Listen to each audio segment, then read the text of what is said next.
Hello and welcome to the show. Now, if you wanted a supercar in the early 2010s, you had plenty of choice, but certainly the benchmark vehicle, if you like, was the Ferrari 458. Now, we're not talking about the crazy £2 or £3 million hypercars, the very fastest of the fast, but, you know, we're talking supercars, still very, very quick vehicles, and by all accounts, the Ferrari was, you know, the one to beat, shall we say. Now, there were plenty of options out there. You had Lamborghinis, you had Porsches, you had some little bit more obscure options, things like the Lexus LFA, which has now come to Horizon 4 as well. A vehicle that many people, including me, very, very much like. It has a fantastically characterful engine. It was quite expensive at the time, and Lexus still lost money on it because it was massively over-engineered, but it's a very cool, very interesting car. Shall we say this one? There were some more oddball choices as well, let's not forget. The Americans had the likes of the Dodge Viper and the Corvette, and while they might be often looked down a little bit from some Europeans, these were incredibly capable machinery and actually didn't cost all that much money. So we decided to go and have a little bit of showdown and to see what actually would come out as best of the 2010 supercars. Could anything beat the Ferrari? So, for our first race, we've come to the Lakehurst Copse circuit. This is one of the longer tracks, perhaps, in the game. Now, because we're using the showdown mode for this, normally designed for multi-class races, but if you all use the same class, it puts you in reverse PI order for the grid, which is good, which is what we want. So the technically slower cars are going to be starting at the front of the field, the technically faster cars further back. I mean, I'm hoping the Viper's going to be pretty good here. We don't have the all-wheel drive launch that we will see from some cars. The Porsche in particular actually gets off the line really well. The Murcielago doesn't, which does surprise me actually. We're up alongside, the LFA doesn't either get off the line amazingly well here as you run down towards the first corner. Oh, there's a Ferrari to the inside. I think having a dive ball on the Lexus, or had a dive on the Lexus, I just couldn't quite stop in time. We got away with it though. Minor little bump between the two. It's very busy through here. It's Gallardo versus GTR up at the front. I just got the checkpoint there. I really don't want to be in this battle. Well, I do want to be in this battle. I need to be in this battle. I need to get past this battle, though. We got a little bit stuck trying to get through there cleanly. We do pop out the other side ahead of some of the cars, but the likes of the Porsche and Ferrari have got past. It's annoying the Porsche and Ferrari and Murcielago have got past us even. It's going to give me a lot of work to be doing. I mean, it's going to run into traffic, though. Let's not forget, everyone's got traffic to deal with here. It's always the tough thing with a reverse PI. Grid is something you've just got to have to, kind of figure out.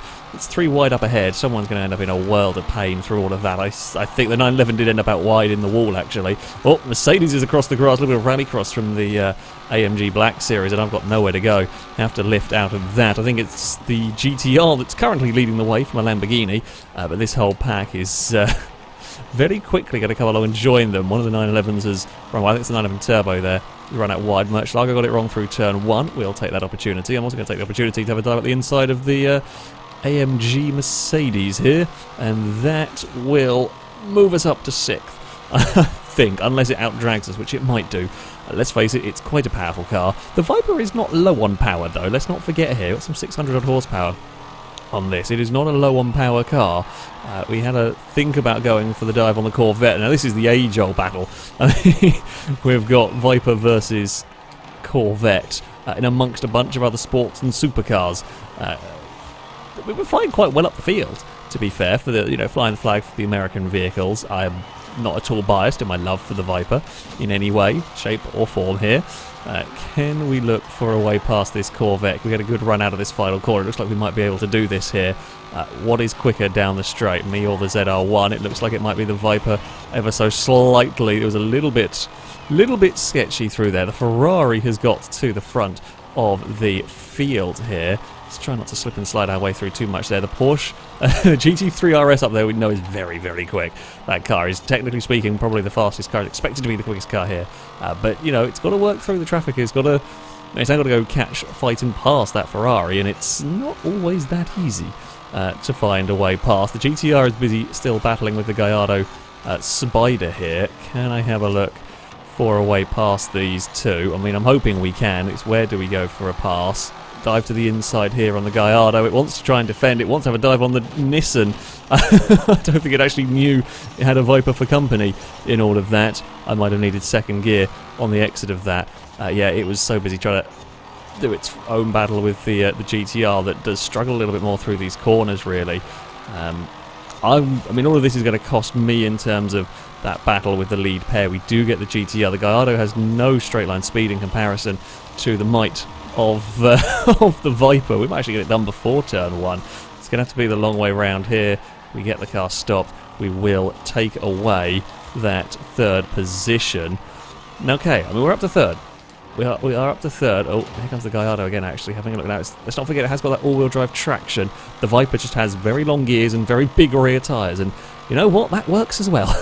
That combination, quite potent, really does do the job in terms of getting it out of these lower speed corners, almost as well as the all-wheel drive. You can see the gap that we can pull, actually, from that. Now, oh, we're a little bit wide there. That's a mistake from me, trying to maybe overdrive the car, push a little bit too much to catch up.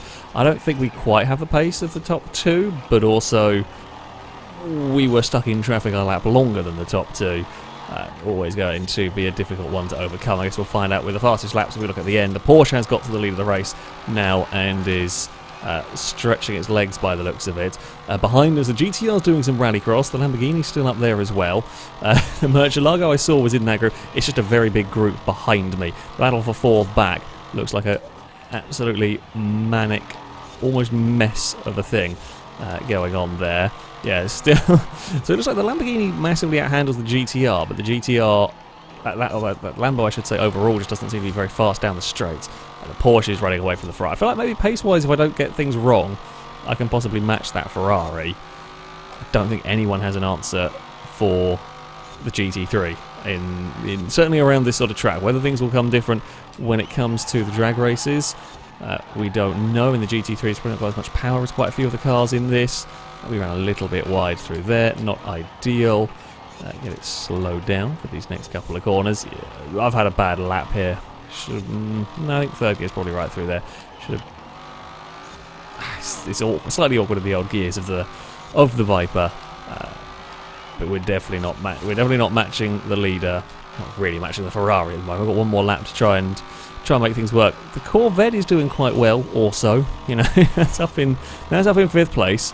We want to fly the flag for the American cars. Again, not biased at all. We have found ourselves in a little bit of no man's land by the end of the race. That is what happens when there's this bigger battle going on behind us, as there was. It's a huge battle going on that is really slowing themselves down, basically. We were driving by 2.5 seconds, and I've been not driving very well, as we have the Corvette's now up to 4th. The Big Merc is in 5th. I'm surprised, actually. I was expecting to kind of plummet through the field, to be honest with you. I wasn't expecting great things necessarily from the SL, but it looks brilliant. It just doesn't really drive very well, is my experience of the car. But it's you know, holding its own in this field. That's a little bit wide for me through there. That was a little bit foolish. Come on, Viper, you can do it. You can feed your way through these next couple of corners. A little bit sliding over the bump there, over the crest. Yeah, we have not got anywhere near the pace to match the leader. Might be close to the Ferrari if we can keep it all together, but it's going to be tough. It's definitely certainly a clear third fastest car around that circuit. Was it 106.3 for me? Similar, actually, very similar time between that and the Corvette. Murcielago got a bit more speed. I don't think I was driving it amazingly, I'll be honest, in that one. I feel like there's a little bit more speed in the car to be extracted by me there. Very, very busy in the midfield in all of that. The Gallardo actually ended up down in 8th by the end of it. But there we go. First race, and we get the Viper on the podium. So, for our second race, we've come to the Broadway Village circuit. This track, I think the 911, the GT3 is going to bugger off from all of us around here. The Viper should be fairly good around this circuit. I expect the 458 to be quite quick. Murcielago, if it can stay out of traffic, it's going to be an interesting time. I quite like the Broadway circuit. We tend not to run this track perhaps with these kind of these faster cars. There is, well, kind of a long straight. It's not really the longest of straights, but I guess we'll see how things go. Again, the poor LFA. LFA just can't get off the line. It's immediately swamped by everything. Similar story for the M3 up there. The M3 is a little bit more expected, perhaps, in this one to have that as an outcome. we don't really want to be on the outside here. GTR got lifted up, running wide through there. Oh, there's a lot of cars. Ugh. Yeah, you see, I'm on an okay line through there. It's the SL gets stuck. The LFA is at the back. We have had a good start and then a bad middle to this lap, and now we're just ensnared in traffic. The GTR is about to get, well, dumped all the way to the back almost from the get-go. The Gallardo's loving life, having escaped away at the front from all of this. The orange cars are fighting. The GTR wants to have a go at the M3. I want to have a go not at the Murcielago, if I'm honest with you. That was an unintended side effect of that manoeuvre. I do apologise, Blakey. I did not intend on even contemplating going after the Lambo. That was just trying to get past the other cars I was racing for position there. The R8's in its own little fights and in trouble. Porsche is slow on the exit there. I will try and take that. Can't do it. Haven't got the grip. That wall has had quite a few bounces from various cars, mine included. I might have abused the poor Viper a little bit here, but there we go. So the 911 we know is struggling a little bit down the start-finish straight section. I mean, it's a little in traffic at the moment, so it is backed up, I guess, slightly towards the Viper. The Ferrari's having a look at the turbo, and it might get that one done there. I think it will keep it. I mean, we want to try and follow the GT3 if we can here to the inside. We want to not lose track of these two cars if we can. The Ferrari gets big oversteer moment. This might be the Viper's time to shine here, because it can pull on that Porsche. It can pull a bit. It's not very much, though. It's not really enough to get that pass done. I thought about it, but just not quite able. We're going to have a bigger lift through there. It's still not enough in this. The 911's got so much more grip than we do. We frantically try to go with it. It just cannot match that car for levels of grip. I mean, this is all working out quite nicely for the Gallardo and for the Corvette, for the ZR1. They are enjoying life up at the front. The Ferrari has no traction out of these corners, curiously. It's spinning its wheels and going sideways, whereas both me and the 911, to an extent, don't do that. I mean, the 911's got rear engine and less power. I've just got massive rear tyres, I think. That's what does it. The Ferrari is quicker than me down the straight. But the Ferrari, one of the quickest cars here in terms of straight line speed. The ZR1 has got to the lead of the race. The Porsche made a bit of a mess at turn one. You know, we might struggle to do much about that Corvette if we're not careful here, folks. Yeah. We have got to do something about those cars ahead. Ferrari had a better run through this section than I did. We've pulled clear of everyone else back there. But in the Great American Battle, I kind of want to make sure the Corvette doesn't win a round. If the Corvette's winning rounds and I can't because I got stuck in traffic early on, that's actually quite bad for me. So we're kind of cheering on, weirdly, the Porsche. You know, if the ZR1 can win a round, that'd still be kind of cool. We'll see. Hasn't got too many laps to hold on. This is going to be difficult, actually, because that ZR1 is putting in some good lap times. We pulled clear of the Murcielago, that I think it just got stuck in traffic for too long there. The 911 really wants to clear that Lambo quickly, because we're now all getting held up in this little group. Even the Viper is getting held up in this little group at the moment. Can we do anything? Oh no, the Ferrari hit the wall and lost all of its momentum. That's annoying, to say the least. The Porsche is going to have a dive on that Lambo. That is surely going to be second place to the Porsche on the run up the hill. Here comes the Ferrari wanting to get involved in all of this. Gallardo's got no speed on the run up the hill. We want to buy into that. The second time I've had a kind of dive bomb there and just can't pull the car up in time. Well, let's say it's only a minor ding. Didn't really affect the Ferrari all that much. The Murcielago's on the march towards us as well, back there. We all dive under brakes at turn one. I need second gear. Got to remember just how long the gears are in this Viper. The first gear goes to about 67 miles an hour, I think I checked in between races. Ridiculously long gear ratios on this car. No one's catching that Corvette. It has done enough. It probably won't get fastest lap of the race, but it is far enough away and quick enough that we will not catch it in the remainder of this. The Porsche is around the outside. Ferrari just can't get off that corner to save its life. Just every time it's just can't do it. And then the 911 gets swamped on the run up the hill. We are to the inside of the Porsche. We might actually get to the inside of the Ferrari as well here. Not that that's going to matter. The poor GT3 is very quick and just getting swamped by things. They might actually get in trouble with the Lambo as well. The Murcielago's up there now. He's up in this group. It is Viper traction that is really doing this for me, because it isn't great. It is good through these corners, of course. It's just not as good as the Porsche or the the Ferrari. I'm actually giving the Ferrari some grief this lap around. If I get it right, and the fact the Porsche's slipped back behind the Murcielago in all of this, where it's going to really matter is off this corner here. If I can get underneath the Ferrari, use that Viper traction again with there, but it's not going to be enough. The Ferrari's just a bit too quick. 458 has just got a little bit too much straight line speed for me. We push it around the final corner. Actually a big slide from the 458, but it won't matter. It is going to beat me across the line. Good battle, good race in the end there. That Viper put up a hell of a fight. Fastest lap, I tell you what, fastest lap between the Ferrari, the Viper, the GT3 and the Murcielago. In the end, the Porsche did get that place. That's close. The Corvette's not that far down either from us. Neither is the SL65, to be fair. That's within a second. That was a ridiculous race. That was a fantastic race. I'll take third in the end of that one, yeah. Tried, couldn't quite open the door to get past the Ferrari. And the Corvette took its chances and stayed out of trouble in all of that. What a wonderful, wonderful race.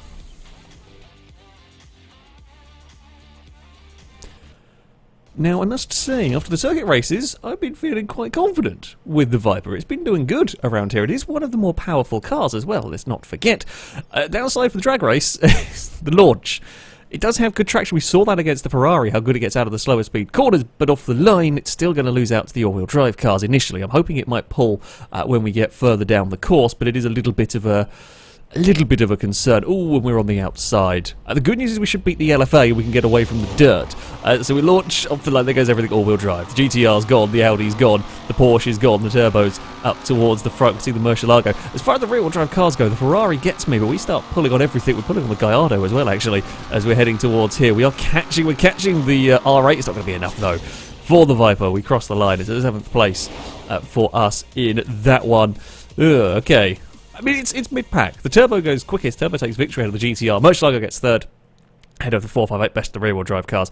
Sadly, I don't quite beat the 911. So the finishing position on the screen can be a little bit wrong because of the cars. The game sometimes hold vehicles like lag on the launch. The times are correct, though. So the times are right while the finish positions might look wrong. It's to deal with the lag at the start. So the Viper is very, very close to the GT3. Does beat the Gallardo. Then we have the Corvette beats the Mercedes. The LFA does beat that to the BMW. A little bit outclassed down the top speed test. But that's to be expected, really. So, for our final test, we have come to the 0 to 100 to 0. So, it's a good test of not only acceleration, kind of traction, but also the braking performance of the vehicle.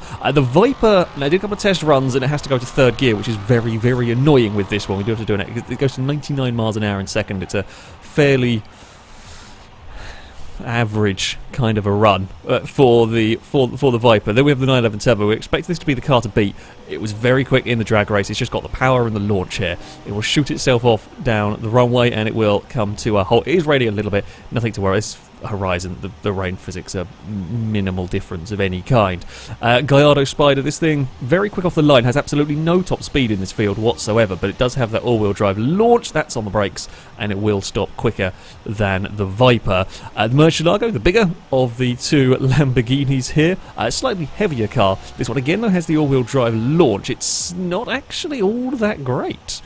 Curious. Was not the result expected, perhaps, from that one. Battle of the American cars. So far, it's 2-1 to the Viper in all of this. What is the Corvette going to do? Oh, it's looking good for the ZR1. That's annoying. That is very annoying, actually.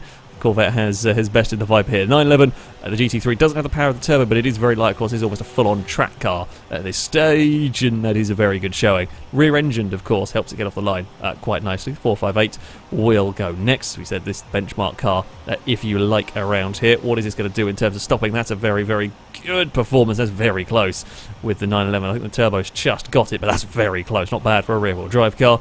GTR up next. I mean, this is the kind of area the GTR can reel some points back in. overall with that all-wheel drive launch, and it does get stopped nicely, beating the Gallardo. And now we've got the big boat. The SL65 might have a lot of power, this thing. It is a very big car, very heavy car. So while it should have the power and torque to get going, it's not quite. It's actually not bad. I thought that might go further, honestly. I thought it was going to be a lot further away from everybody else. The worst so far, but not bad for the big boat. Audi R8, all-wheel drive, of course. That launch is certainly going to help the car. It's on the brakes. It gets stopped, annoyingly, just ahead of the Viper, or just behind the Viper, I guess, head overall. And then we have the two slower cars, the slower straight-line speed cars, the M3. There's always a little bit of an odd pull. The GTS in this one is going to... It's not stopping yet. It's still not stopped. It's gone past everybody before it's got on the brakes. It's a little bit... Yeah. It might have some good corner speed, but it's not quite got the straight line speed in this. But that's a big gap. And finally, the LFA. Similar story with this one, really. It just doesn't have the straight line speed to compete with anything else here. It's still, it is on the brakes a little earlier. It is going to do better than the BMW.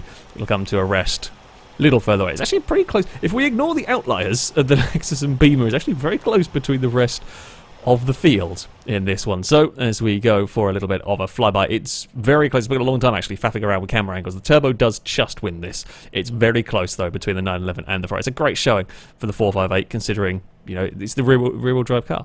That the 911 Turbo, mighty fast with these acceleration tests. The GT3 also very quick in this, likely to do well. Because it is, so like track focused. Then we have the Nissan GTR, that all-wheel drive launch, along with the Gallardo. Those all-wheel drive launches saving them. The Corvette does a very good job in all of that. It beats the R8. The Viper just beats out the Murcielago. Again, very, very close. I mean, it's close between all of these cars here. Really, even the Mercedes that we did expect to be sort of a little bit problematic. I was expecting it to have some problems here, but no, the Mercedes is right there. It does just lose out to the Murcielago, but still is very, very close. And then we have a big old gap. I think the gap between the Mercedes and the Lexus is as big as the gap between the rest of the Turbo and the Mercedes. Over there, actually, but as we get the camera, missed the LFA.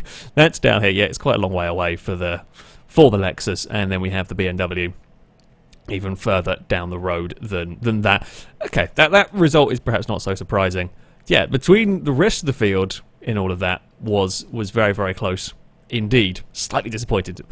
So I wanted the Viper to do better in that one, but the gearing did not help that car particularly. But you know, that is what it is. Yeah, it was a close fought-for battle. So it is on to the points from all of this. The victor would be, well, the benchmark car.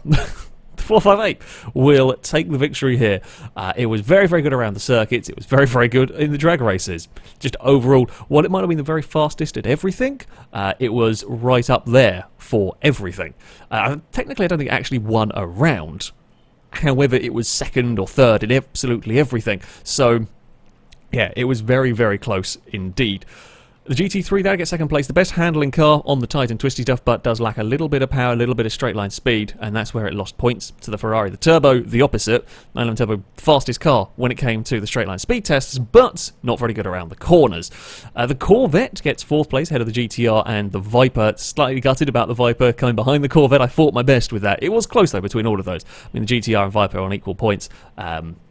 Only separated by the fact that GTR got a second place and the Viper got a third as its highest finishing position. It was good showing for the American cars, most definitely. Fighting up there with the all-wheel drive machines. The Viper had really good traction out of low-speed corners. I mean, it gave the 458 trouble. So that's a hell of a showing. The Murcielago, that would come home in 7th ahead of the Gallardo.